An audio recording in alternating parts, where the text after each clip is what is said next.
So good afternoon, everybody. Good to see everybody. I want to kind of issue a little caveat about today's session. I mean, it's a session about innovation and interesting new ideas. I could have asked many of you to be on the panel. It's not like, oh, these are the people who do all this great stuff and the rest of us are just, chopped liver. But I picked a few people, or people that seemed like they had some interesting projects that they were involved in, but I know other people here are doing wonderful things as well. So I just hope nobody feels like insulted in any way. So this afternoon, we're gonna have a panel of actually five innovative people. One of them is the panel moderator, and that's Sam Spector. So Sam has been the rabbi of Kol Ami in Salt Lake City for the last few years. And in that time, he's actually added 80 to 90 new families. Now, he says that is not a measure of success, how many congregants you add to your synagogue. There are other ways of measuring success. And according to a Salt Lake newspaper, he mixes convention and innovation, and that's what he does best. He's observant of Jewish rituals, but he's open to those who aren't. He forgoes technology on holy days, but has officiated at same-sex weddings and interfaith weddings as well.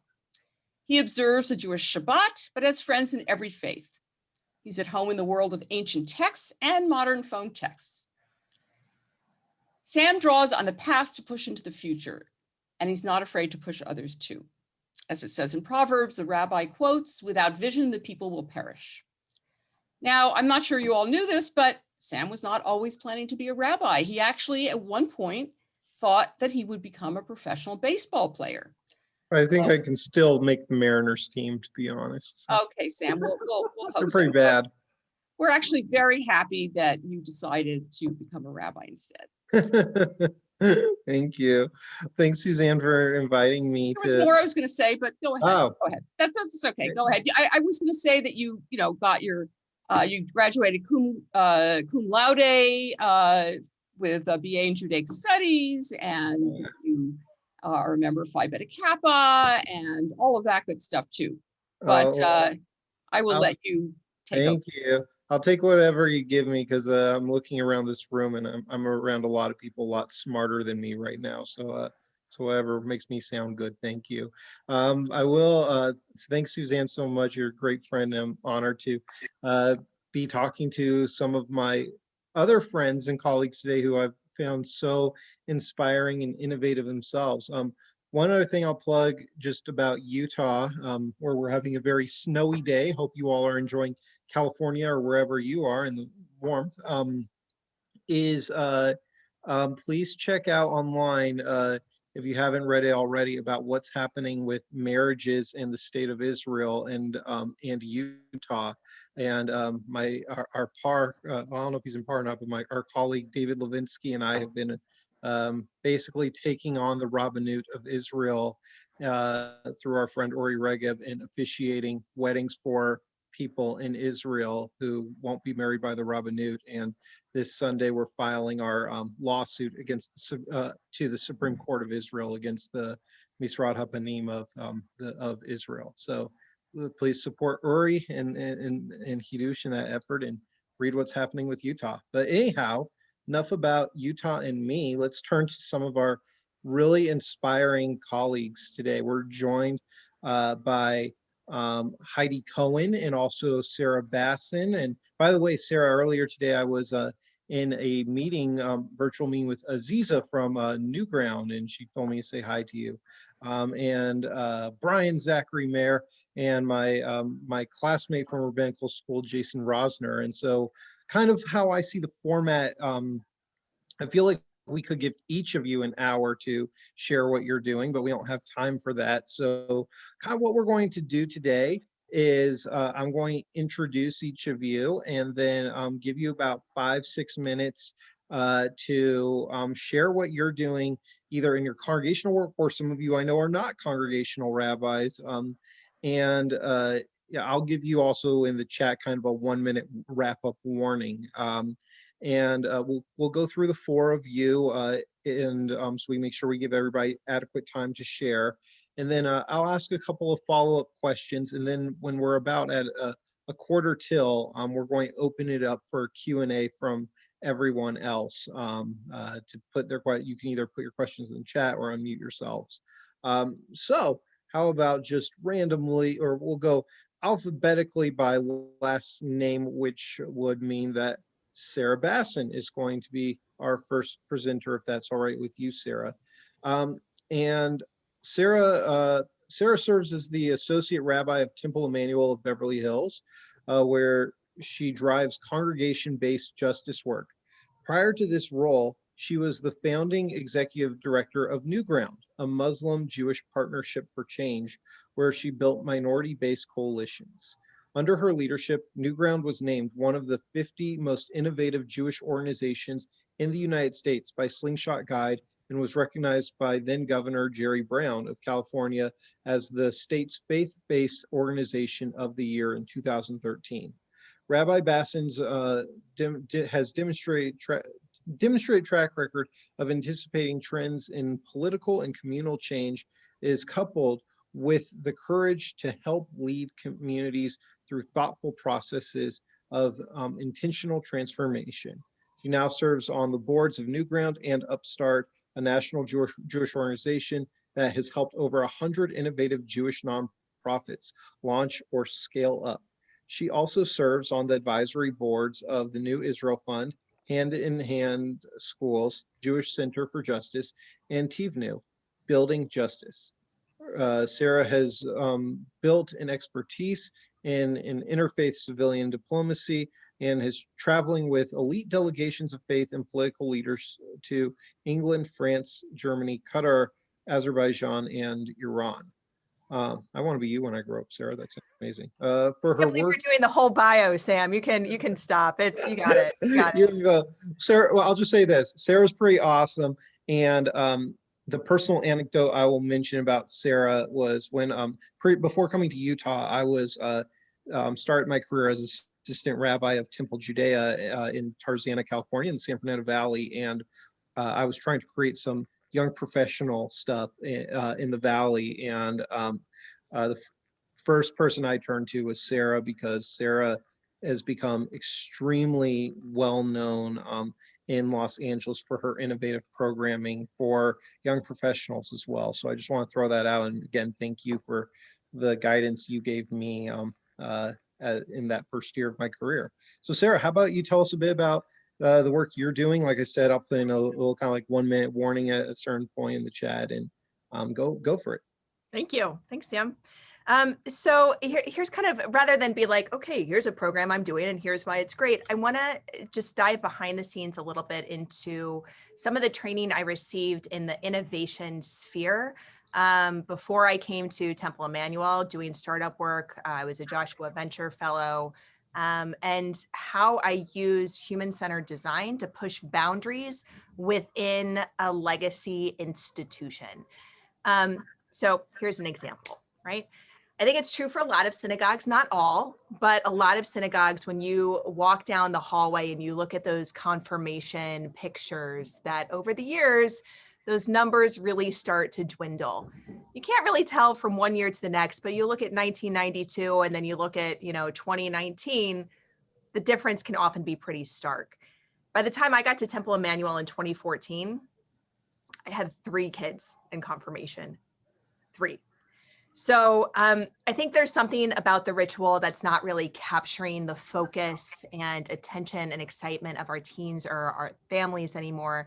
And I would argue that when we reintroduced the B'nai Mitzvah back into Reform practice, it kind of became this placeless ritual that was replaced by the thing it was designed to replace. It's just floating. So, from our teens' perspective, confirmation doesn't make a lot of sense. I'm not the type that mourns when our families disconnect from our practices. I think that it's actually an invitation for us to reinvent and think about the experience from their perspective, not lament about it from our own. So we killed confirmation, and we built a program that teens wanted instead. What do teens want? Well, their time is at a premium. They are building their college resumes from at least the time that they're 14. And if they're going to spend time on something, they want it to be fun, social, and meaningful, but not at the expense of their focus on the future. So rather than, get frustrated by this, we leaned into it and we built a program that is once a month, not once a week, to respect their time. We made it an asset for their college resumes, and we incentivized it with a travel experience in the spring. It's efficient, it's good for their future, it is relevant outside the classroom, and it is fun. So what is the program? The first one we launched is the Teen Civic Leadership Council, built around Lit-Ha-Ken, right? The RAC did the work for me. And instead of just going on the weekend trip in the spring as its own thing, we built a year of programming around it. The kids at the beginning of the year, they choose an issue, they drive the agenda collectively of the one thing that they can all get around and be passionate about. We learn from experts in the spring. By the time they go to Lit-Ha-Ken, they're ready to hit the ground running already as experts. And then when they get back energized from Lit-Ha-Ken, they do fundraising and build a volunteer experience around it. It is perfect for college resumes. It is something they enjoy. It is social. It is meaningful. The first year that we did it, we jumped from 3 kids to 20. And, because it's a different issue each year that the kids collectively choose, I have more kids than I can count that literally do this year after year, all 4 years of high school. So because we kind of hit this successful formula, we built other travel programs that replicate this model. We go to Portland with Tiv Nu for a kind of Jewish Habitat for Humanity thing. We were planning a New York immigration one before the pandemic hit. We did a Southern civil rights, racial justice one. And, all of these programs kind of replicate the same model. Passport itself is, that's what we call the overall program that all of these fall under. It's budget neutral. The kids basically pay for the trip. Clergy time is invested in advance. But the real kicker is that we extend out the membership of families that would otherwise drop off post B'nai Mitzvah, and even recruit new families because the friends of kids in the program are hungry for experiences like this. So, being responsive to what the teens want and need really created an opportunity for changing some of the kind of conventions that we had inherited. And by the way, has also allowed me to push the justice agenda of the congregation forward, a little bit hiding behind the teens, right? And what they're excited about and pushing our adults forward. This kind of thinking really guides a lot of how we introduce change at Temple Emmanuel. Just as one last example, and then I'll turn it back over. A couple of years ago, the clergy team, myself included, kind of phoned it in for MLK weekend. We just read a few MLK quotes, did a song or two, and called it a day. And one of our Black congregants called us out on it, and she was 100% right. So we assembled a task force comprised of Jews of color and asked them to identify what we needed to change and transform within the community. And this task force that has been in existence now for a little over a year has doubled Jews of color representation on our board. That's now at about 20%. We are partnering with the URJ to create a conversation around reparations nationally, with a reparations expert in May. There's a whole lot that's going on the ground, but again, starting with where the congregants are and using that as the platform for how and why we introduce change. So I'm happy to talk through the buzzword of human-centered design or design thinking, and some of the principles of what it actually looks like in play, but that's definitely my playground that I'm most excited about. Thank you, Sarah. Just both of those things that you touched on. Passport sounds amazing. With all respect to my synagogue I grew up at, I think that sounds like a wonderful post-B'nai Mitzvah thing I wish I had had. Thank you. And I love getting that feedback from Jews of color. I think that we often, as clergy, try and promote ourselves as progressive and thoughtful and mindful, but hearing it through the experience of other people, that is really powerful. That was really inspiring. Thank you. Our next person that we're going to hear from is Heidi Cohen. And Heidi is a person I think we all have come to know as somebody who's inspiring and engaging and uplifting. And in her bio here, she says that she cares about Judaism. Good thing for as a rabbi, I care about Judaism, but also creating opportunities for all to do Jewish. And Heidi served as has served the Orange County Jewish community for 22 years and has brought her own unique style to all life cycle and worship events as well as engaging all those who are curious to learn and experiment with Jewish living. She engages people of all ages, backgrounds with love and compassion, and encourages each person to be the best soul they can be. That kind of reflects every time I've had conversation with you, Heidi, how you make me feel. And she brings Judaism to life through song, story, and her boundless energy. So Heidi, if you could please tell us a bit about the holy Jewish innovative work you're doing. All right. Thank you, Sam. Hello, everybody. Good afternoon. It is great to see you all. And so, I have been on this incredible journey over this past year that started off a very sad beginning, but really it's become something of such blessing. So we have a community now that is called Hanefesh and Jew by You. So first of all, let's think of it this way. Let's define what a synagogue is, okay? We're not a bait. Synagogue is defined, thank you, Google, as the building where a Jewish assembly or congregation meets for religious worship and instruction. So, all right, when we think about that, is that all we are? Is that all any of us do based on a building? If that was the case, then I would say we all have a really major edifice complex then, because then, it's all about our building. And the thing is we know that everything is not based on a building. In fact, most of Judaism happens outside of the building. Most of the rituals, if you think about it, they're home-based, lighting candles, kiddush, home-based.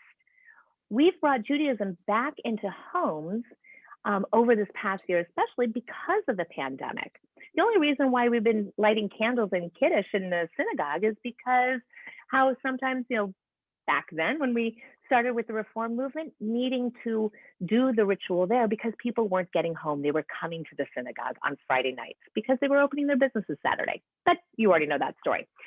So when we think about our Jewish communities, we recognize that there are a huge number of people who are unaffiliated with synagogues because they don't want to pay membership dues.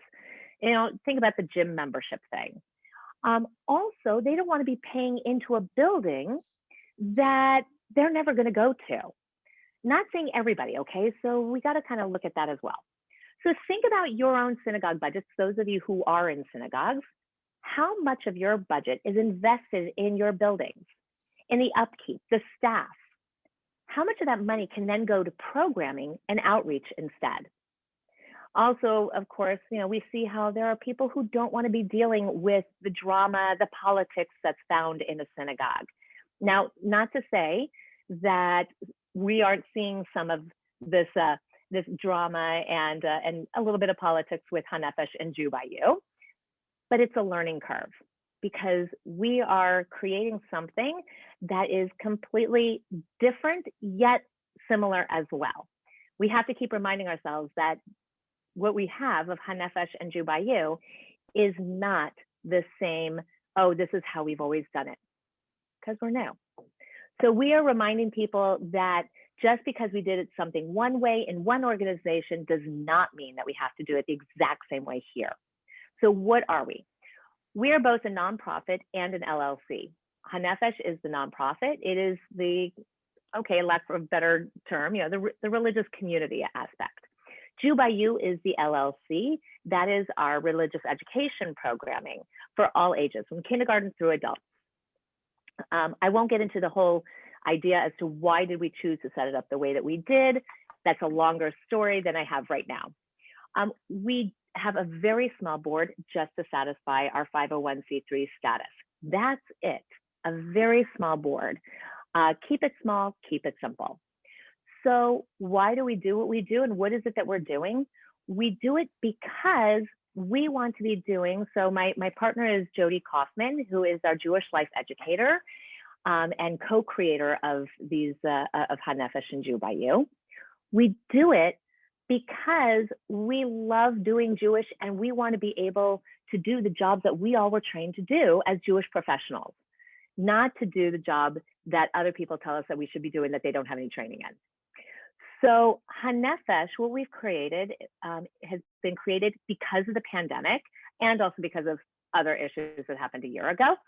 But it started out of the pandemic and bringing everything online. So all of our services, all of our classes, everything has been online. Periodically, we have been doing small gatherings. I'll give you a great example. Simchat Torah, 7 hakafot, 7 parks in Orange County. Took the entire day to do it. And we had people who followed us all over Orange County, but we also streamed live as well in each park for each of the hakafot. We partner with our community participants. We ask them, we empower them. We say, what is it that you are looking for to help yourself do Jewish? Okay, that is my statement there of, we want to do Jewish because we want to create and build and empower Jews. So when we ask them, and then we invite them to help us, and we give them tasks and so forth, they are so grateful. They are so grateful that we're giving them something to do. And they are also so appreciative of the amount of work that Jody and I put into HaNefesh and Jew by You. So together with those who are in the community, we created Judaism as opposed to telling them that this is the only way that you have to do Jewish. When we allow them to be participants in creating and planning and doing, we are empowering them to create the Judaism and the Jewish connections that they so are seeking. So as I said, we started in the middle of this pandemic, being online, reaching so many. Our boundaries go beyond Orange County. We have people joining us for services, programming, classes, you name it, from all over the country. So Colorado, Florida, New York, Pennsylvania, and we also have people who from Canada, London, and Australia. So we're reaching people way outside of our own boundaries. Now, of course, we can always say we've been streaming services, right? Many of us for 7+ years. But this is more than just streaming services. This is interacting as well. You'll notice during Shabbat services or during classes or things like that, we're going on 2 different platforms where we're doing Zoom right here, we're talking on chat over here, we're on Facebook over here, all at the same time, engaging people as well. In fact, we encourage them to chat during services to check in with each other. One of the things that has been so inspiring, by the way, for us has been this idea that, oh, sorry, Sam. Okay, really quick, I'm just gonna finish that.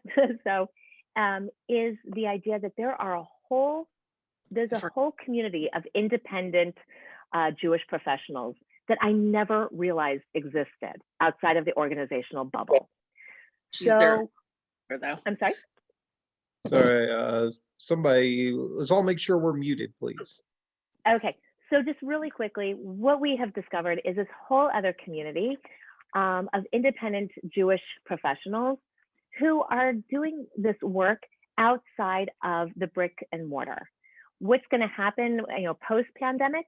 I can tell you, we've made a commitment with our community that we will maintain our online presence while also finding the innovative ways that we're going to be able to connect in person as well. So I have so much to share with it, but it is so brand new and exciting. And just one other thing is just to be thinking about why it is that we became rabbis and educators and so forth, that we have to stop letting the organizations and the institutions create Jews, but rather let the people, let each person create the Jews. We want to make sure that people make Judaism a part of their lives, not tell them what it has to be, but allow them to be the creators themselves. Thanks. Thank you so much, Heidi, and your enthusiasm very much comes through always. That sounds really exciting. I love that idea of going throughout different parks in Orange County. Our next speaker is Brian Zachary Mayer, who I met at PARR and gave me a little token, the wooden token that I carried in my wallet with Jewish teachings on it, a great little Kavanah reminder throughout my day. And Brian was born and raised on a tiny island in the northeastern part of the United States called Manhattan. I hope I said that correctly. And he grew up exceedingly rational. Asking the question why led him to rabbinical school, where he struggled with the answers he received. After ordination and working as a mainstream congregational rabbi, he left to become a high school mathematics teacher. I was bad at math. It's one of the reasons I'm a rabbi. His blog, Religion Outside the Box, grew, and he was able to transition into a full-time outside the box rabbi with a worldwide internet-based congregation of thousands of digital age seekers, Jewish, not Jewish, and whatever might be in between. Brian. Thank you. I appreciate it. And I thought I'd start with the Monty Python theme song, because this is now time for something completely different. I'm glad to be here. I run Religion Outside the Box, which is a different idea of a way to do things. And Religion Outside the Box has been online only for a number of years. And I'm going to take you on a quick tour of some things that we do. Like everyone else, I run high holiday services. Mine might be slightly different, in which I do them hybrid. And well, now last year it was only virtual, but in the past I did live, in person, and incorporating virtual at the same time. I keep office hours like everyone else, Religion Outside the Box. People can come and find me. I teach classes on Learn to Read Hebrew. I seem to do really well with the progressive Christian community. They glommed on to me, which is cool.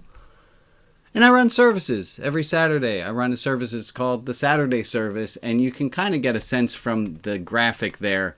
Rabbi Brian's spiritual badass, not really that Jewish Saturday morning virtual gathering service, that it's not, we don't, there's no fixed prayers.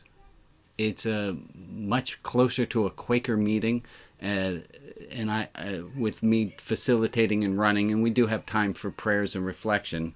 But it's very different, and my congregation is all over the world, thousands of people. I get about 50 plus people who are on Facebook following along. I send out a newsletter instead of a sermon, so the main way that I communicate with people is a newsletter that goes out 40 out of 52 weeks a year. It's therefore called the 77% Weekly. It always has something spiritual, religious, and I know a bunch of people who are online here receive that, so cool, thanks for doing that.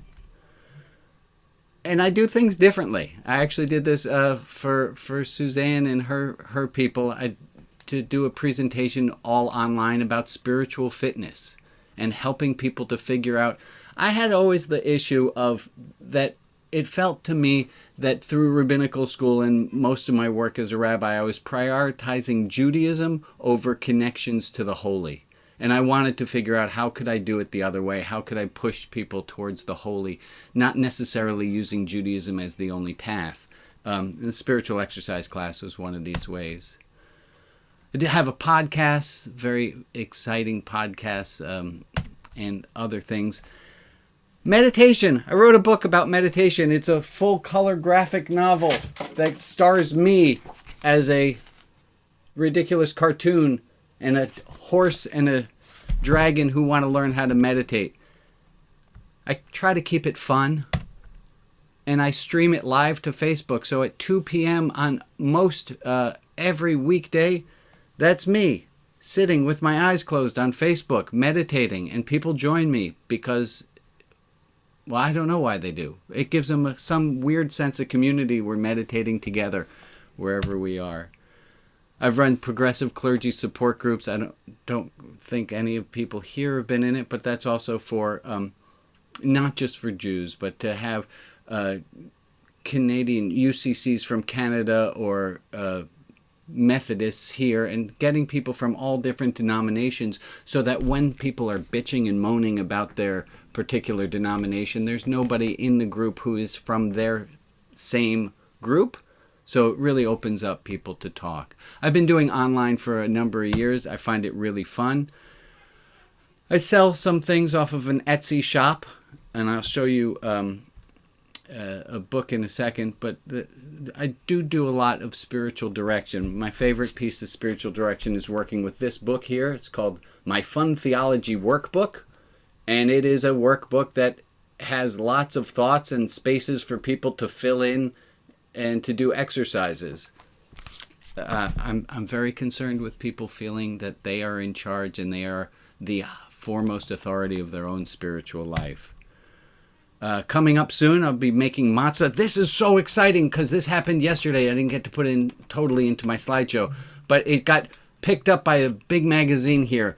The country's best handmade matzah. This matzah unites an unorthodox rabbi with a great bake shop bakery. So we're making matzah according to a recipe found in the Annals of the Inquisition, and we've been doing that for a number of years. Oh, I have that. And then here, I am a Reformed Jew. I cannot do anything else. I believe in the tenets of our movement very strongly, and I put together a do-it-yourself kosher kit. It contains everything anyone would ever need to declare foods kosher, including a little flow chart to help you figure out if the food is kosher, and then stickers that you can stick on anything that you deem to be kosher. And then, because I'm funny, but I'm also scholarly, it goes through the Mishnah, the Bible, the Talmud. Oops, I'm not sharing that video anymore. Hold on. It goes through all different sources showing how the laws of Passover have changed throughout the years, because personal autonomy. Sam, that's about all I have for my presentation. Thank you.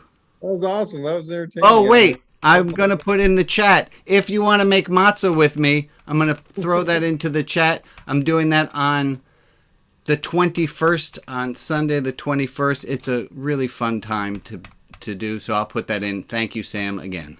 Thank you, Brian. That was fantastic. Love all the graphics. You are much more tech savvy than probably most of us. Well, I got on the web before a lot of you. I think that's a key for innovation. Our final presenter today is one of my classmates from rabbinical school, and that's Jason Rosner. And we were ordained together. Good to see you, Jason. And Jason co-founded Egg Shabbat. Is it NELA or NELA? How do you say that? It's abbreviations. The abbreviation is Northeast LA, but we go by NELA. NELA, okay. NELA Jewish Collaborative in 2017 with his partner Naomi Taylor Rosner and their friend Scott Resnick. Oneg Shabbat's goal is to make Jewish culture and religion approachable without sacrificing depth. Oneg Shabbat organized collaborative events such as art galleries with a mix of Jewish and non-Jewish artists, meditation and writing workshops, and organic low-waste CSA box, and a Holocaust memorial lecture co-sponsored by the French consulate. Jason currently serves as the executive director of Temple Beth Israel of Highland Park and Eagle Rock, where collaboration and cross-promotion with other organizations has led to a 50% increase in membership over the last 2 years. You beat me there. That's impressive, Jason. And Jason serves on the board of PARR and as fundraising chair for the Sandra Kaplan Community Beit Dean. Wonderful resource many of us use. And he enjoys learning about Jewish folklore, halakha, and food. And he is happiest pre-COVID around a picnic table with friends and sitting in a hammock with his cats, hiking with his partner, enjoying life in one of the most culturally active areas of California. Jason, tell us a bit about what you're doing in the next 5 minutes. Sure. Hello, my friends. So first of all, for my sins in a previous life, I'm not just the executive director, but I'm the rabbi and executive director at the same time. So I don't get to sleep very much. But I'd like to say that not only our membership increased and our fundraising since coming on board has increased fourfold. And I credit a lot of that to the experience that I gained by setting up this nonprofit with my partner, which allowed me to explore a set of skills that work very well in parallel with what I learned at HUC. So I'll go through my presentation today, and I hope by the end, those of you who have not run into this kind of organization before will learn why these nonprofits, cultural and intellectual nonprofits, are mushrooming all over the place. And if you are very familiar, and even if you run one, I hope that you'll learn a bit of something new you can take home to your organization as well. I'll talk about why we started the organization, its name, how we chose the name, what need, hyperlocal need it fulfills, and why fulfilling a hyperlocal need is important for this kind of organization, what projects we enjoyed most, how we generated partnerships, and if I still have time towards the end, I'll talk about what many folks on this call will be interested in, how these organizations work symbiotically with our movement, our camp structure, our synagogues, and so on. Oh, but this is Simone, by the way. Excuse me, Simone. I'm on with PARR. So, okay. So, starting out, we started this nonprofit, my partner and I and my childhood friend, because we noticed that in East and Northeast Los Angeles, where we were living at the time, at that time I was not working as a congregational rabbi, there was a need for intellectual and cultural expression and learning that just wasn't happening here. So between the two of us, my wife and I, who were initially starting this, we had a bunch of different additional skills. My wife's a journalist, so she had marketing and networking skills. I have fundraising skills, and we decided to pool all this together and start up this organization. We found a third board member, and we took a look at the migration of Jews from West LA and the Valley to East LA, and we looked at what that community wanted and needed, and we created this organization. It is called Egg Shabbat, Northeast Los Angeles Jewish Collaborative. It's called Egg Shabbat as a slight teaser to get people interested. It's named after Egg Shabbos, the organization that existed in the Warsaw Ghetto, where people maintained Jewish culture by hiding documents of Jewish cultural importance in milk jars and burying them to preserve them. And so because we were working in an area where there had been a Jewish community historically, in Northeast LA for about 100 years and in Boyle Heights further back than that, we felt that we were preserving a culture that had been neglected for several decades as the focus of the Jewish community shifted west in Los Angeles. The organization is called a collaborative because it's supposed to work in partnership with other organizations, and I'll explain more about the economic structure of that in a second, to make Jewish culture and religion approachable without sacrificing depth, or having what I've called the threshold problem, which is how to get people to actually cross the threshold into a Jewish organization that normally would not do so. The challenges we faced initially were things like incorporation, how to get bylaws put together, how to open a bank account, all those basic business things, how to constitute a board and run board meetings, which has been enormously helpful in synagogue life because it helps me understand how board meetings work and also how to make sure that the right people get on the board in the right positions to form committees and to expand synagogue life. So it's extremely valuable experience in the traditional rabbinic world as well. The economic climate for Jewish institutions tends now to favor larger Jewish institutions, and we've seen a lot of mergers recently, which mirrors mergers in the general American economic climate.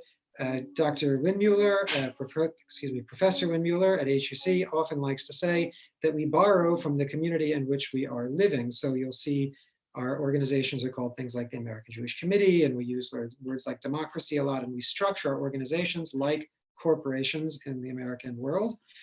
And American corporate life is bifurcating to a number of large, heavily funded, consolidated organizations and a bunch of small, independent, very hyper-focused small businesses. And so Egg Shabbat is on the small business side of that. And we also were addressing the problem that since 1967, progressive synagogues in particular, tended to shift their mission towards youth education as a way of preservation, as a follow-on of the Holocaust. It's also, and the 67 war, also something that Professor Mueller has spoken about pretty extensively. So it is a para-synagogue and federation organization, and it tends to do things, as Sam mentioned, like work with the French consulate or the Northeast Los Angeles Arts Collective to host art galleries. And its mission is to make Judaism part of the multicultural fabric of the area in which we're living. Also, Northeast LA faces a lot of gentrification, and for Jews, that is a challenge in terms of social justice. How do we make sure that we're interacting with the people that we are around as Jews move back into this area, and highlighting the history of Jews in this area? So rather than being seen as external colonizers who are driving up rents, we're seen as cooperative and collaborative with, for instance, the Highland Park Historic Preservation Council and the Highland Park Community Neighborhood Council to make sure that we're really working with those local grassroots organizations. We're really focused, oh, I'm running out of time. That is too bad. Okay. So let me jump ahead and say, this is an organization that was founded by people my age. I'm 36. And we were addressing the issue that a lot of Jewish organizations that are startups are sort of tied by receiving funding from traditional and quite conservative funding sources, which limit their mission. And people, especially in my part of town, can smell when an organization is being disingenuous. So our goal was to try to do this totally independently. And I think I've got about 30 seconds left, if that is correct, Sam. So Okay, I will go jump. ahead. I'm sorry? So go ahead, 30 seconds. Take I'm gonna another jump minute, straight it's to the okay. end. That's okay. I'm going to jump straight to the end. So our community is often shrine gewalt that we cannot do as well as Chabad. And when I speak to my colleagues in the Chabad world, they often understand the board, and they are the board of their organizations. They're both the rabbi and the board, or the rebbitzin and the board and the president. And they know fundraising, and they do it all themselves with their own personal contacts, and they take a huge risk. They get backing from 770, but they take a risk personally, which is what we did. And before doing that, I spoke to, the reason I chose to take that risk with my partner is I spoke to a friend of mine who is post-retirement, and I said, I'm thinking about starting this organization. Do you think it's a good idea? And she replied, when I was your age, I wanted to do something like this. I never managed to do it. I put it off, and I took a traditional job, and I always wish I'd done things differently. Since you have the chance, jump on it, and I did. And I could not have been happier. So that concludes my presentation. I apologize if I busted the time limit. Oh, you're good. I'll hand it back over to our MC. Thank you, Jason. No, and actually, I'm so glad you ended on that note. Because due time, I'm going to ask one question and then open it up. One burning question I have, and then I want to make sure I give other people time to ask questions too.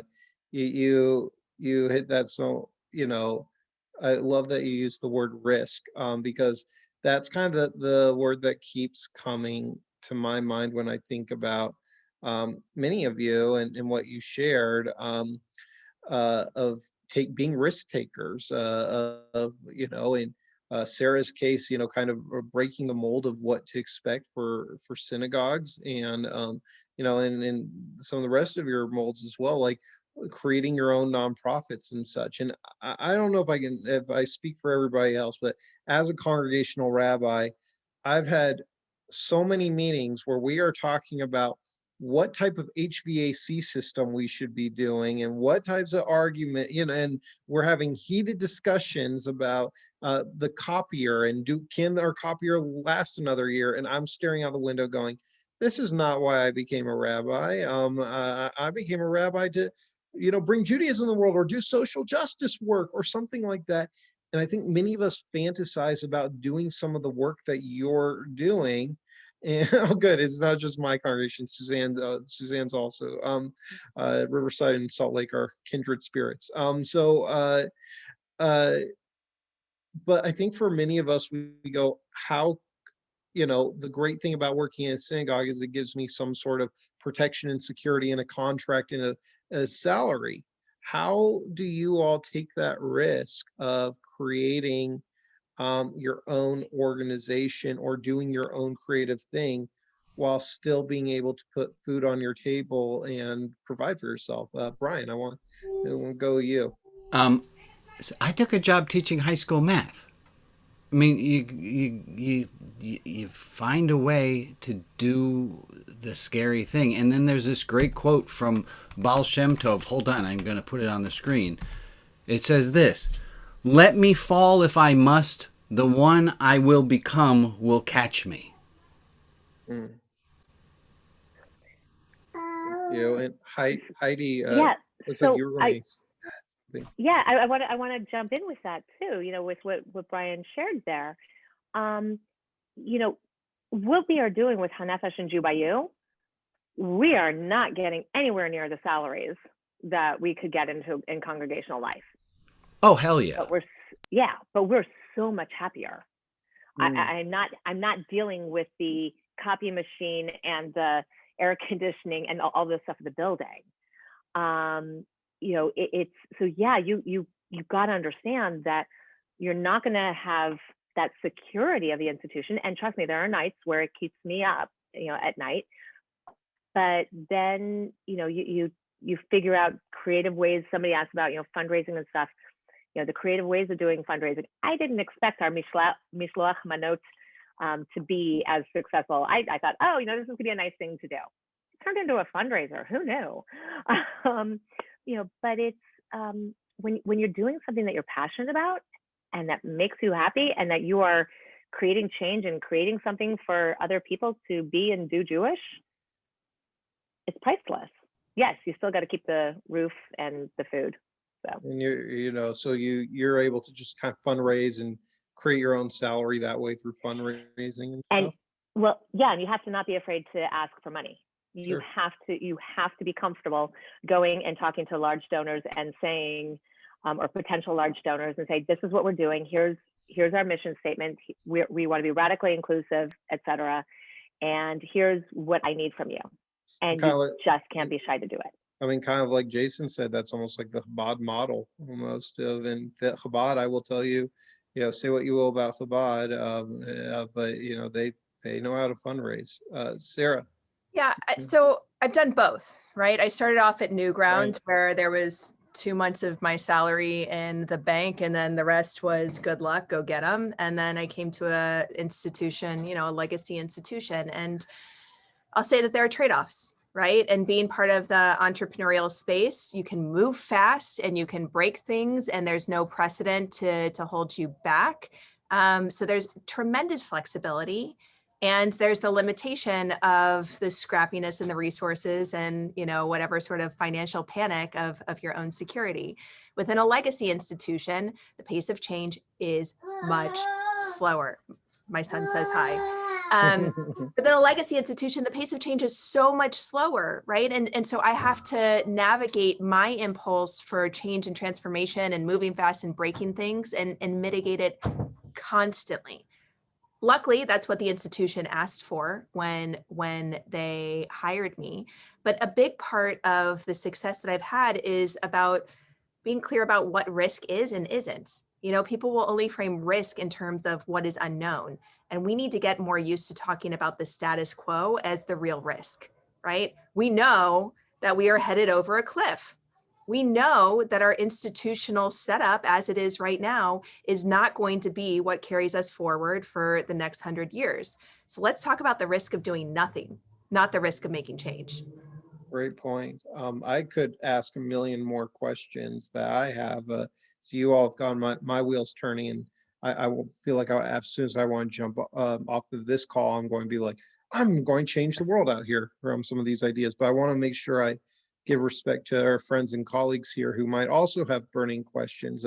I know we have 10 minutes left, but I'm sure we can stick around and talk some more if people want to, and if other folks have time. So what other questions do you all have or things to share?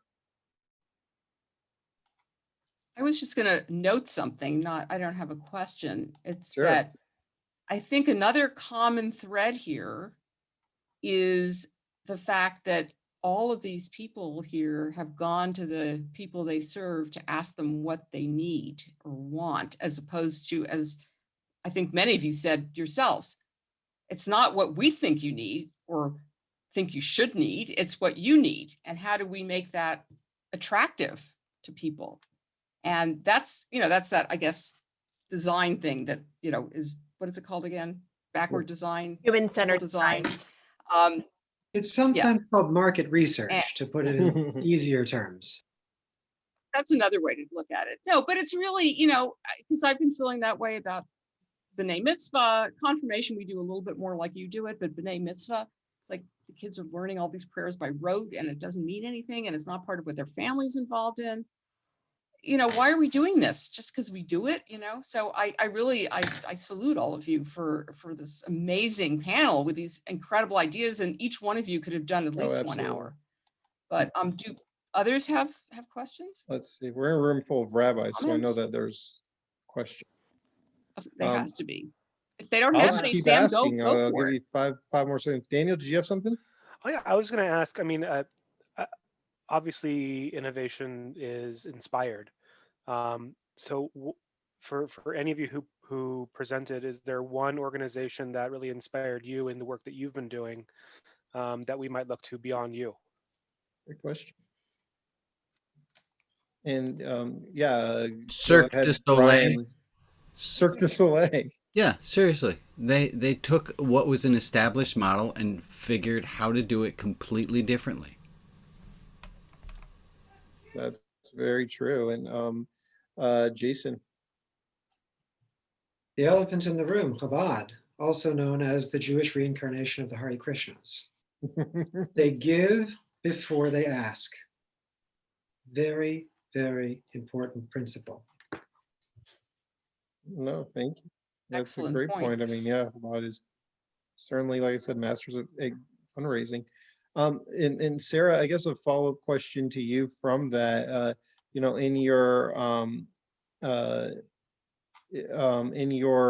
bio, one of the things I read was how you're on, let me just pull it up really quickly one more time.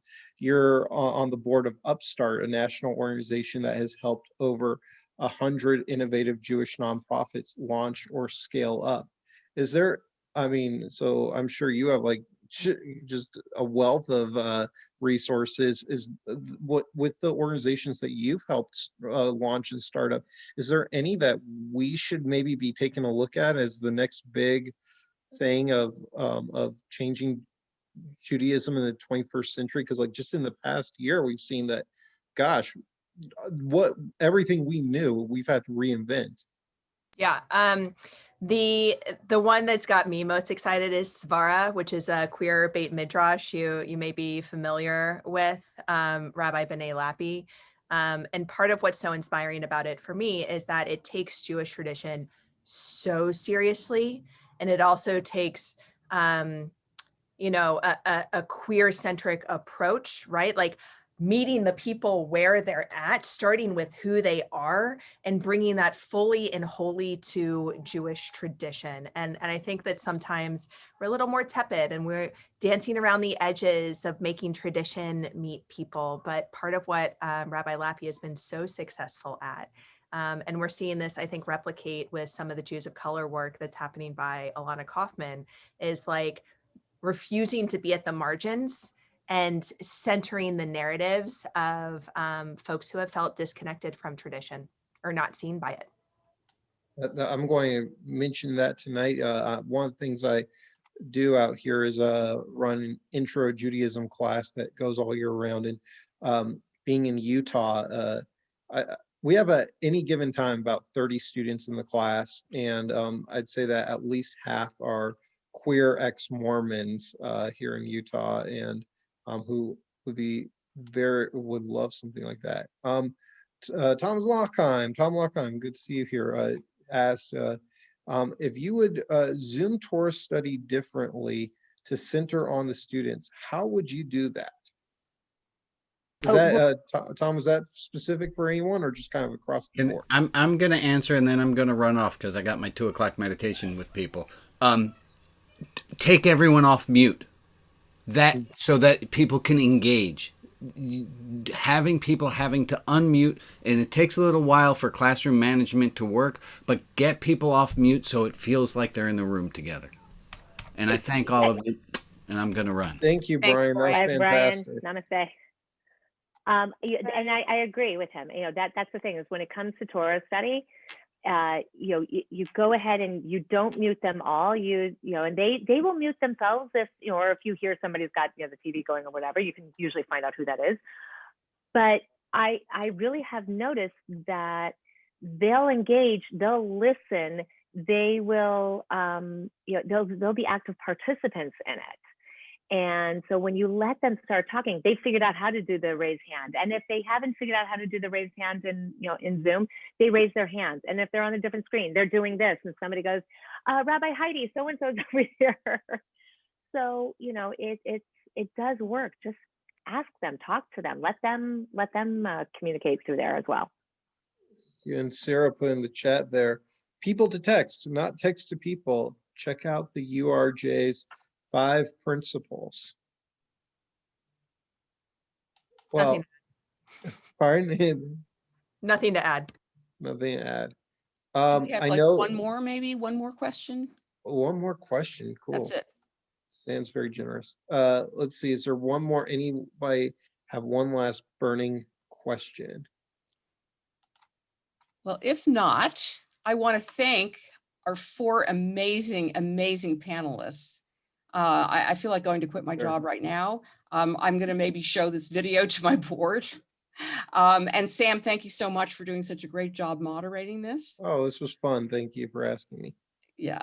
And so, as you know, I'm sort of president and vice president at the same time, but my vice presidency is going to take me to 1 more month of programming, which is next month, April 14th at 1.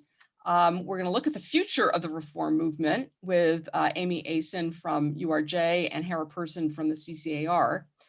And then we will have a May program that was organized by Harry Rosenfeld with Devorah Weisberg doing some wonderful teaching and our board meeting, our May board meeting. And Harry is hard at work figuring out our next convention in 2022. We're hoping we'll be in person, but we will see what will happen in the next few months. So thanks everyone. And please feel free to stick around and chat with each other. Otherwise, if you have to go, have a great day. See you next month. Everybody.